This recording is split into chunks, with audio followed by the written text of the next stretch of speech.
In West Africa, for a few hundred years, they had a durable, scalable monetary system where people would pay their taxes and they would trade amongst each other, but there was no sovereign issuer. Mm. It was cowrie shells. When Lynn Alden talks about cowries, she says the most saleable good, it got replaced by gold because, it had superior stock to flow characteristics. And I go, well, that doesn't really line up with the historical case of cowries. And cowries were a polycentrically ordered, durable, scalable monetary system that blossomed and flourished without a central issuer. Nobody told anybody to do it. It was literally the first and only truly decentralized monetary network I've ever seen in the history of the world. And there's a ton of research around the cowrie circuit. And what you see there was a sort of unique situation where cowries would come from the Maldive Islands in the Indian Ocean, but Maldivian rulers would limit how many cowries you could take out. The thing that makes the cowrie circuit sort of unique is like they are not valuable. Like you can get them on eBay right now for like $1. They're like a waste product of nature, right? So when you say, oh, it's the most saleable asset, you go, is it really though? Because it's just the shell, dude. Like little kids in the Maldives can just go scoop those up by the bucket load. But if they had had a ship and could get to West Africa, they could have traded a bucket load of their cowries that they just got for free. For they could buy a slave or a bunch of palm oil, or they could buy textiles or whatever it was. So what you had was like a sort of a relatively difficult source.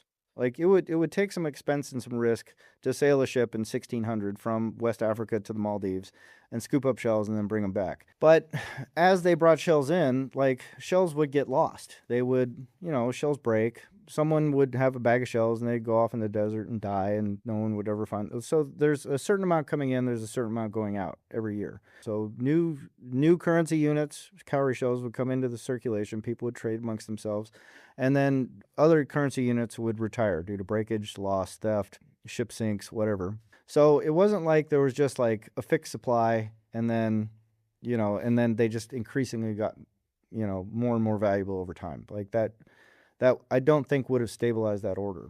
But there is a king in West Africa that said, I prefer cowries over gold because they're more stable. I know what the value of a cowrie is over time. I don't know what the value of my gold is. So as an elite hoarding asset, before there was like mature monetary systems with complex credit instruments and all that kind of stuff, gold was a great hoarding asset. In terms of like using that as a monetary unit, it wasn't great. So much so that the king of this thing preferred this shell that little kids can pick up in the Maldives because he knew that the value of that thing was more stable over time. And I think that was partly because of the replenishment dynamic. The really, really interesting thing about the cowrie circuit is when European traders arrived in the 17th century, they brought like way bigger ships. So they flooded the cowrie market. They massively inflated the raw number of currency units in circulation. So massive inflation, just like the debasement we had in 2008, on a scale probably even larger. The thing that makes that interesting is it didn't just collapse cowries. What happened was the cowrie circuit actually got bigger. It went further inland, trade deepened. You had inflation. Like in the early part of the 16th century, you could buy a slave for 10 cowries. By the end of the European occupation and colonial times, like it would take 10,000, right? So obviously the currency unit was being debased, but that didn't necessarily mean cowries. Like there are still markets today where you can trade cowries for goods to this day. It's that resilient, it's that durable, and there's no one telling anybody to do it. But the fact that you could inflate the unit massively with massive European imports, and still it didn't, not only did it not collapse the system, it made it stronger and more durable and reach further inland. You kind of go, well, that complicates things when you talk about scarcity as a thing, or the inability to inflate a unit, and go, well, that always destroys currency. And go, well, the only truly decentralized monetary system that I've ever seen on planet Earth looks to me like when you inflated the currency, it actually made things better. So, what do you do about that? And it's a complicator for the Charles story because there's no sovereign demanding payment in it. It's a complication for the commodity story because this is not a commodity. It's just a dinky little shell that just nature produces just because. And it's a problem for the credit theory because you go, well, where are all the debits and credits here? It's like, it's not. It's just people trading because they want to, because they chose this thing.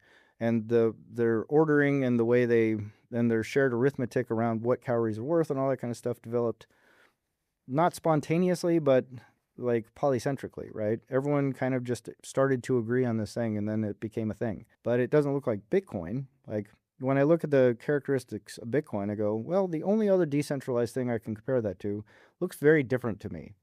Bitcoin does not have a replenishment dynamic. Bitcoin is continually becoming more and more scarce. Issuance is becoming tighter, and you're always losing some number of currency units every single year. Loss, theft, death, just fat fingering something, sending Bitcoin to a bad address, whatever it is. The float is always decreasing and the issuance is always decreasing. So you go, how do you stabilize that? Because if you really need a replenishment dynamic, then to achieve some measure of polycentric stability, and you don't have that, then you end up in Gresham's law. You're always going to want to hoard the Bitcoin. Like, why would you ever spend the Bitcoin if you know forever and ever and ever the value of the currency unit is going to go up? I haven't heard anybody tackle that. They say, well, it's divisible. And I go, well, that solves a math problem, but that doesn't solve a value problem.